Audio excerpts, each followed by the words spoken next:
Patience is a virtue, my friends. There's no need to freak out. The transfer portal taketh away, but the transfer portal giveth.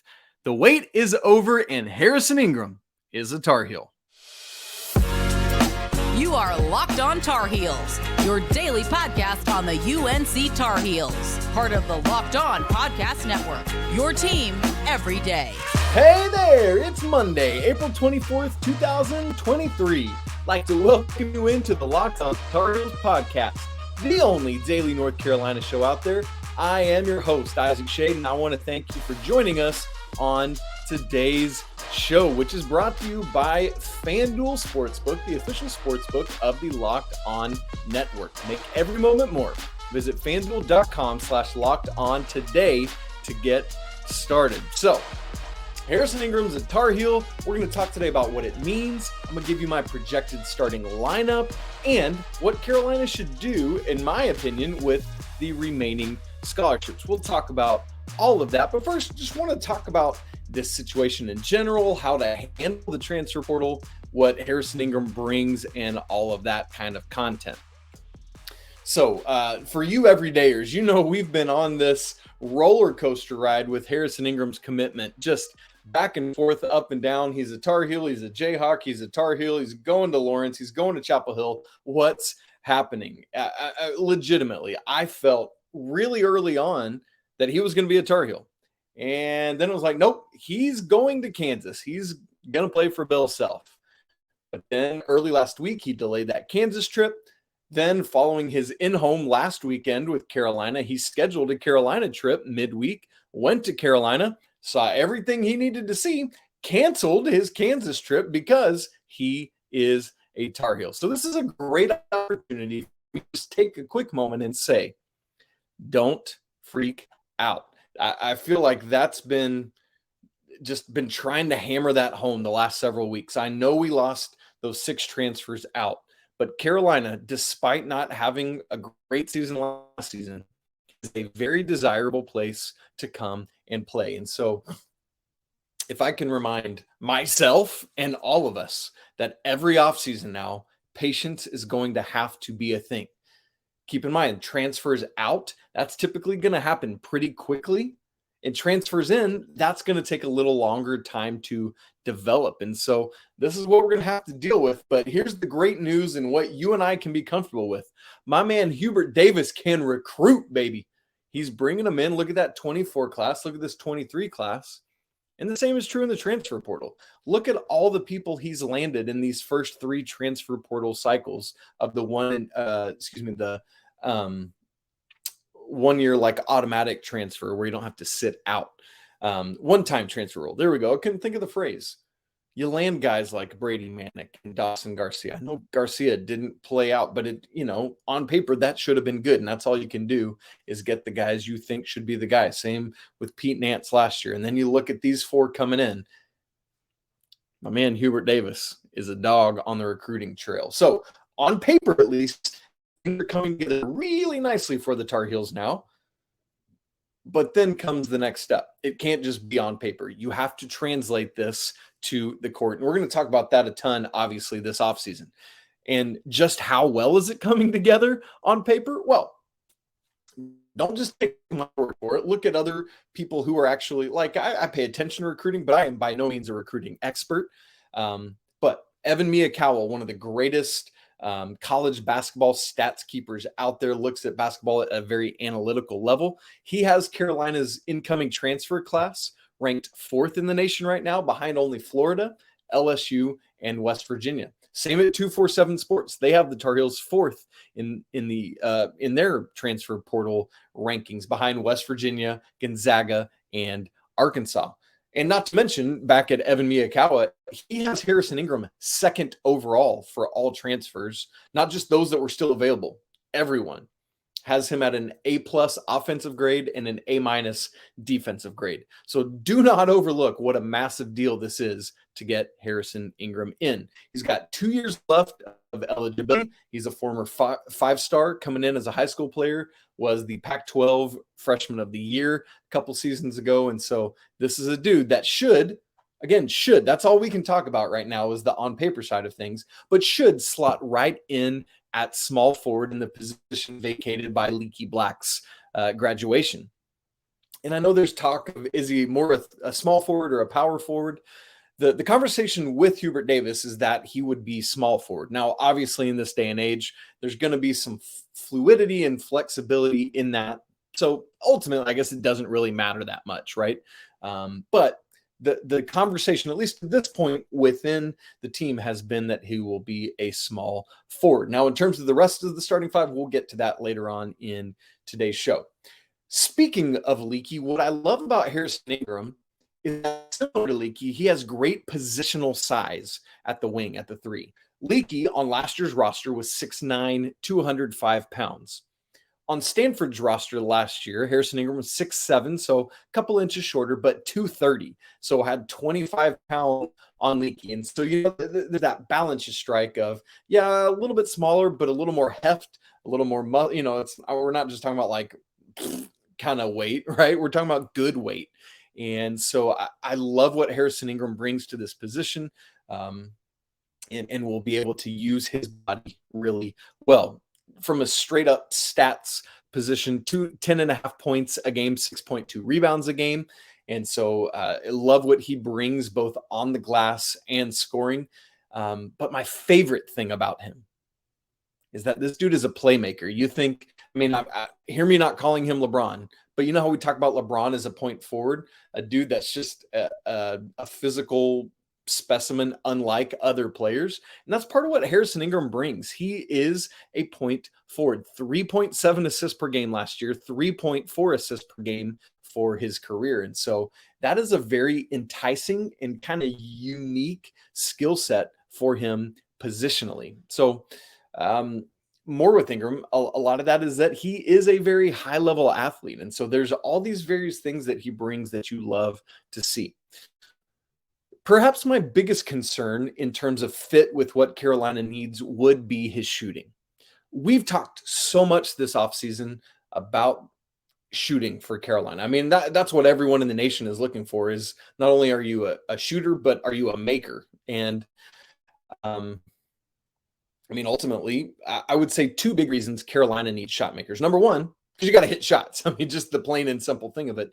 But then number two, because you want to draw attention away from Armando Bacot. That was one of the major issues this past season, is that people would play off of Leaky and off of Pete Nance, and then Mondo didn't have room to operate. And so that is a little bit of a concern for me. Harrison Ingram is a career 31.6% three-point field goal shooter on 3.5 attempts per game. He's a career 62.9% free throw shooter on 3 attempts per game. And so none of those inspire a ton of confidence in you, but we have seen people take leaps. And so you hope that's what will happen. But you need him to be a guy who hits shots so that he can draw attention away from Armando Bacot.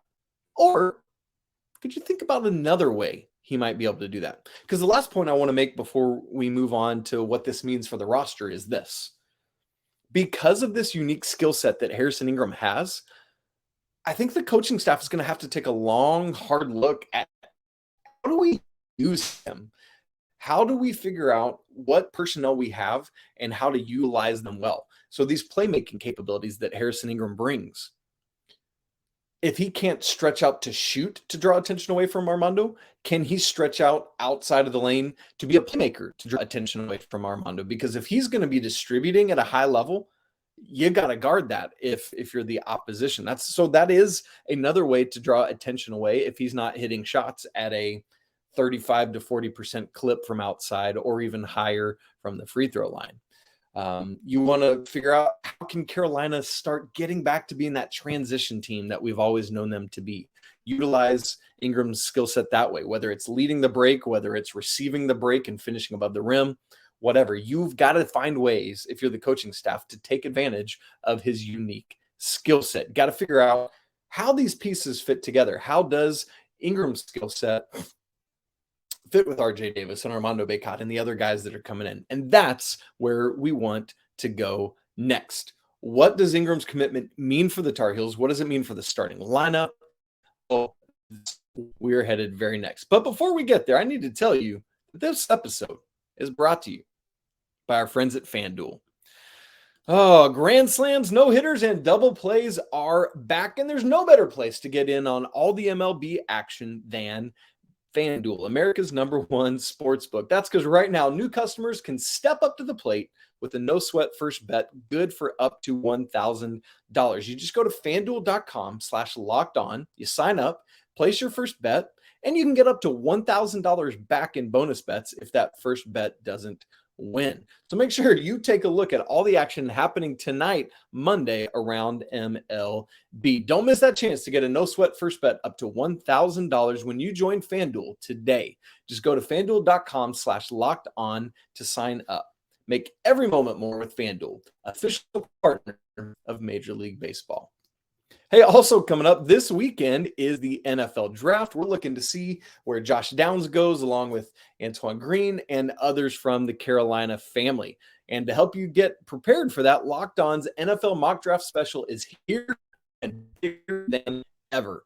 Follow along with all 32 teams' first pick in a 6-episode ultimate mock draft experience only Locked On can deliver to you. All episodes are available right now on the Locked On NFL Draft YouTube page or wherever else you get podcasts. All right, so how does Harrison Ingram fit in with his team? What does it mean for the lineup and rotations and things like that? Well, first you look at the two key pieces coming back, and that's RJ Bacot and Armando.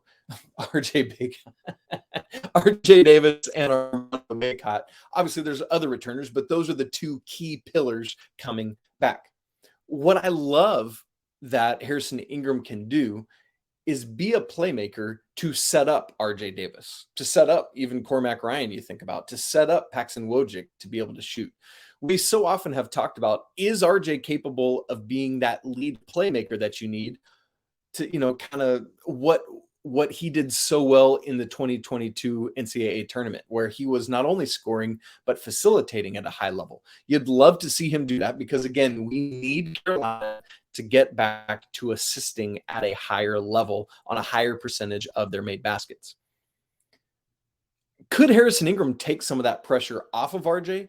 Absolutely. Could Harrison Ingram allow RJ to be more of a scorer and not have to pay as much attention to that facilitation? Absolutely, he could, especially as we're talking about if he can draw out at times, operate out of the high post or from the wing or wherever it is. Would be a really unique look that Carolina could give that not a lot of other teams could do. Also, though, he can do that for Armando, pull out of the lane, as we talked about, clear out space for Armando, where opponents, defenders are going to have to stay with Ingram because of this playmaking capability, and then can find Armando in a good position to score, get a good entry pass, whatever it may be.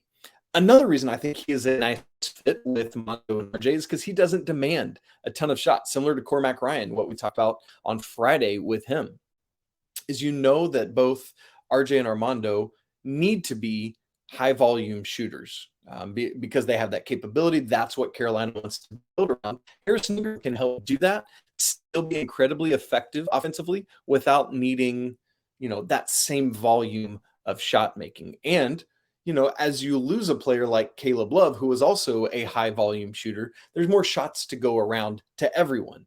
And that's not me speaking ill of Caleb. That's just saying when you lose a high volume shooter, those shots are distributed to the other 4 players and the 5th player, whoever fills in that slot. Now, another thing that Harrison Ingram's commitment means is that Carolina is going to be out on Matthew Cleveland.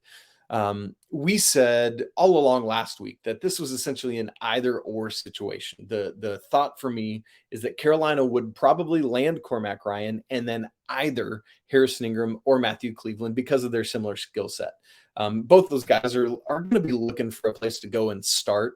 And if Matthew Cleveland is there, Harrison Ingram's not going to be starting, and vice versa. Or if they're both there, only one of them will, and the other either has to, play more of a small ball 3-4 lineup or go somewhere else. And so from those assessments for me and from other places we've read, that means Carolina is going to move on from Matthew Cleveland. And in fact, later on Saturday, after Ingram announced what he was doing, Cleveland announced a top 3 that didn't include the Tar Heels. So we can put that to bed. It's Harrison Ingram and it's not Matthew Cleveland. And so now this roster is really coming together. You've got 11 of your scholarship players. We'll talk in just a minute about what to do with those other 2 that you haven't utilized yet.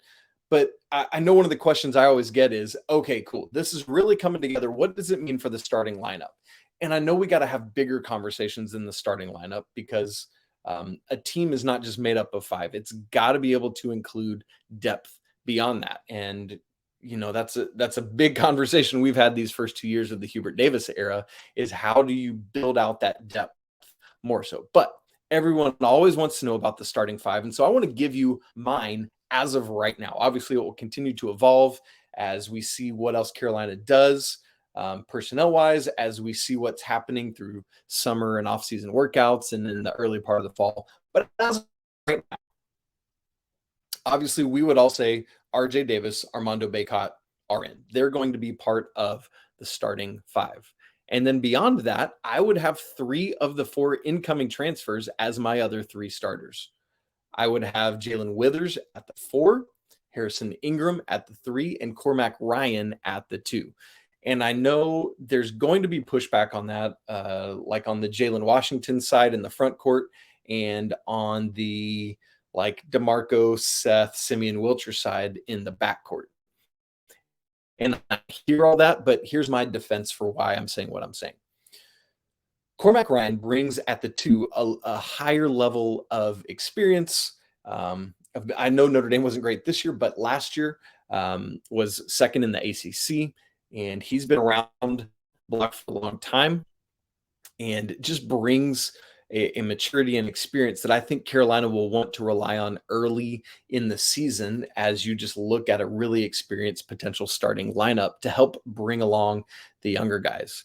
And I know there's, you look at DeMarco Dunn, who found a role last season, and I think he's going to have a big time role this season as well. But I think there's more that Cormac Ryan can bring in terms of what he's already done that DeMarco hasn't yet. Now, DeMarco could come along and prove that he belongs in the starting lineup at the 2. And if so, awesome. Right. And that's part of what this competition is for, is finding out who that is. And I also see a very real world where, because of what SimeonWilcher can bring to the table, he might come right in and just with his game, just say, coach, I'm sorry, but you got to start me at the 2. Not verbally, but just based on what he's doing on the court. But the addition of Cormac Ryan allows more time for him to not have to start. There's less pressure on Simeon. There's less pressure on Seth or DeMarco that way, honestly.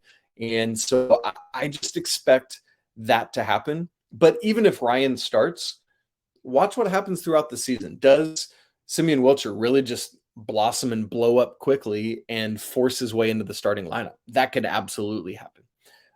Does Seth Trimble take a major leap forward this offseason offensively, and his athleticism demands he be in the starting lineup? Perhaps. But if the shot making's not there yet from Seth still, that's going to keep him out of the starting lineup because Carolina needs shot makers going. So there's all that. That's why I would have Cormac Ryan starting at the 2. And then in terms of also hearing a lot of feedback from folks who are like, man, I think you're really underselling Jalen. I hope so. But I think the fit, until we've seen it more, is more Jae'lyn Withers, not Jae'lyn Washington yet at the 4. I think as the roster stands right now, what we're more going to see is Jae'lyn Washington being Armando's main backup at the 5, and then other pieces like Zayden High being a backup at the 4 with Jae'lyn Withers, or maybe some small ball stuff where you see other lineup opportunities. Maybe Harrison Ingram at the 4, some of these other, Paxson Wojcik or DeMarco at the 3, something like that. So there's lots of flexibility. That's another part of this that's really awesome. But as of right now, RJ Davis at the 1, Cormac Ryan at the 2, Harrison Ingram at 3, Jae'lyn Withers at 4, and Armando Bacot at the 5. Would love to hear your feedback. What do you think about this starting lineup? The other thing I love about this is with all the movement, because there's essentially 6 backcourt players right now. I saw a guy tweet on Sunday. If you're looking at it, if you're watching on YouTube, you see it up on the screen here. At RM7 Sports says, I wouldn't be surprised if DeMarco Dunn and Seth Trimble end up transferring here. And Seth, I love this energy from Seth Trimble. Quote tweets it, LOL, what? Like, just shutting this dude down. And so, Ryan, I hate to see the L's, but honestly, as a neutral observer, I think this is hilarious. So sorry that you're taking that from Seth. I almost called it a stray. It's not a stray because called Seth out and then Seth directly addressed it. Sometimes I think players shouldn't get into the weeds on stuff, but in a situation like this, I love Seth just cutting this off with the legs and saying, bro, no, get out of here with that. So it's also good news, though, that you're hearing Seth very specifically say, no, I'm in, let's roll. And so he's both shutting down what in this case feels a little bit of a troll, as well as confirming like, yeah, I'm in, we're good. So there's that from Seth Trimble. You love to see it. So you've got those 5 starters, and then that would mean in your backcourt, your other guys are SimeonWilcher, DeMarco Dunn, Paxson Wojcik, Seth Trimble, and your other front court guys right now, scholarship wise anyway, are Jae'lyn Washington and Zayden High. All of this means that now, after Harrison Ingram's commitment, after Cormac Ryan's commitment, there are now only 2 open scholarships available for Carolina this upcoming season. What do you do with them? We'll talk about that in just a second.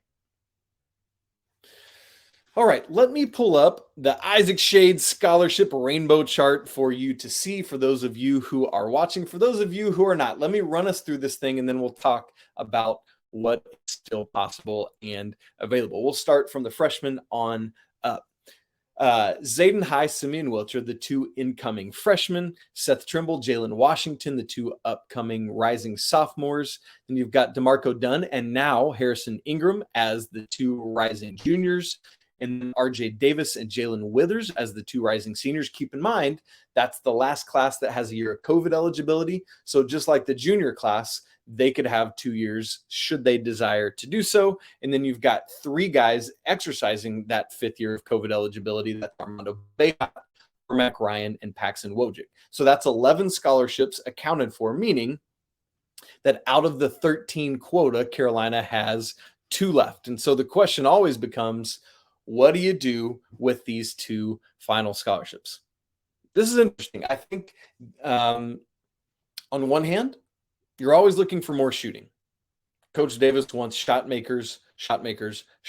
Whether I don't know that you necessarily want somebody that's strictly a backcourt player, maybe a wing or another stretch 4 type. If you could go get Mackenzie Mbako or something like that, great. So that's a thing. Another is front court depth. As we talked about, really it's Armando and Jae'lyn Washington, Jalen. A lot of this depends on how the coaching staff feels about Jae'lyn Washington's progression. I think he's got the skill set, everything to be a very good, very high level player for Carolina. And I think if he's around doing what he needs to do next year, the 24-25 season, he will probably be the starting 5 for Carolina. But I would not mind seeing another 5 on Carolina's roster, somebody that could be similarly bodied to Armando, that has that same skill set, right? He and Jae'lyn Washington are 2 pretty different types of bigs. But the hard sell in this day and age is, hey, we'd love for you. I know you're in the transfer portal. Why don't you come to our school and sit behind Armando Bacot and maybe behind Jae'lyn Washington as well, right? Like that's a hard thing to get somebody to be on board with and want to do. So that's part of the issue in today's era. But here's the other thing about these 2 scholarships. One of the things that I've seen from David Sisk, who's a contributor for THI in terms of recruiting, both for Carolina and Kentucky, is he said, it sounds like Carolina might be done in the transfer portal. Didn't say done with personnel, specifically said transfer portal. So it could very well be that we don't see any other transfers come in. But it could be a 1-and-1 situation. Could Carolina use one of these final scholarships and maybe keep one? That's one of the things in this day and age is that we're going to see coaches not use all 13 of their scholarships. Why? Because if I'm not going to play all 13 of these guys, why would I have more than 10 or 11 scholarship level players when I'm going to have guys 12 and 13 sitting on my bench just pissed off and frustrated, and then they transfer at the end of the year because it's not what they thought it was going to be. Now, I know there's the argument of, yeah, but injuries and stuff like that. Cool. Use it. Do it. But I can also very much hear the argument that you don't want more than 10 or 11 guys from a scholarship level standpoint in terms of capability, because you want to keep guys around. You want to keep them happy and invested. And that's just part of the deal. If they're going to transfer here, you want to find a role for them. And so there's a very real world in which Carolina doesn't use either one or both of these two remaining scholarships. In fact, I was texting with a collegiate head coach this weekend. This is not Hubert Davis. This is not any coach in the ACC. But he specifically said to me, and going to keep this person anonymous, completely anonymous, but I was texting with this college basketball head coach who said, quote, "Hard to keep 13 guys happy is something I have heard on more than one occasion in the past 3 weeks." Meaning, I don't know if I'm going to use all 13 scholarships on a scholarship level player, just because it's going to make the locker room even more difficult. And so what might happen? Well, here's a couple options. Carolina has walk-ons who bust their butt for this program. Coach Davis might want to reward one or even two of them with a scholarship to say thank you for everything you do. Doesn't mean we're going to use you at the level of a scholarship player, but it doesn't make sense for us to give a scholarship out to other scholarship level players, because then people get frustrated. Make sense? Makes sense. Another option is, remember what I said Coach Sisk said, is it sounds like Carolina might be done in the transfer portal. Didn't say in the high school ranks. So that could be someone like Mackenzie Mbako coming in, which I would slot him right into the 4 if he's up for that. It could be somebody reclassing out of 24, whether one of Carolina's commits or somebody like Jarin Stevenson, who continues to get pushed back. It's almost hilarious at this point. Another possibility is we've talked about Brady Dunlap. Could you use one of those two remaining scholarships on him and just be brutally honest to say, you might or might not see the floor much this season, but we think you are a stash and develop type player where we think you are going to be a great Carolina Tar Heel. We think you're a great high-level shooter. We want you to come in, and whether it's redshirt or whatever, like be on scholarship this season and then be really ready to go for next season and beyond. Why not use that as a very legitimate way to utilize one of these final couple of scholarships? So you might see Carolina add one or two more out of the transfer portal. Sounds like maybe not. And they could go 1-1 with give one to a scholarship, one to an incoming freshman, or you could see them no more scholarships out to scholarship level players. We'll keep our eyes on that. I'd love to hear what you think. What should Carolina do? In fact, we've got a poll going on the community tab on the Locked On Tar Heels YouTube page. By the way, poor DV had a little bit of a rough weekend. He essentially spoiled Cormac Ryan's commitment on Thursday, tweeting it out as though it was already happened and everyone already knew about it. It was just like, Dickie V, what are you doing here? But then when he tweeted about Harrison Ingram, he called him Harold Ingram. So you know what? But Dickie V, if you're going to keep helping Carolina get these high-level guys, if it's just completely superstitious, but keep bringing that incorrect energy. We are here for it at Locked On Tar Heels. By the way, speaking of that 24 class, they are doing work in the EYBL. Drake Powell, holy smokes, Ian Jackson, Elliot Cadeau, just seeing great stat lines from these guys. Really encouraging to see them continue to rise up the ranks and be recognized at the national level in a big way. Lots more to come this week on the show. Thanks to all you who are tuning in with us. If you're not an everydayer already, come be an everydayer with us. We have a great time. Can't wait to see what all is in store. We're going to have Coach Pat Kilby with us and a lot more. You can follow the show on Twitter, Locked On Heels. Follow me at Isaac Shade. Email the show, lockedontarheels@gmail.com. Don't forget to subscribe, smash the like button, leave comments on your thoughts. And for now, I want to remind you, it's always a great day to be a Tar Heel. Be right back with you tomorrow, but until then, peace.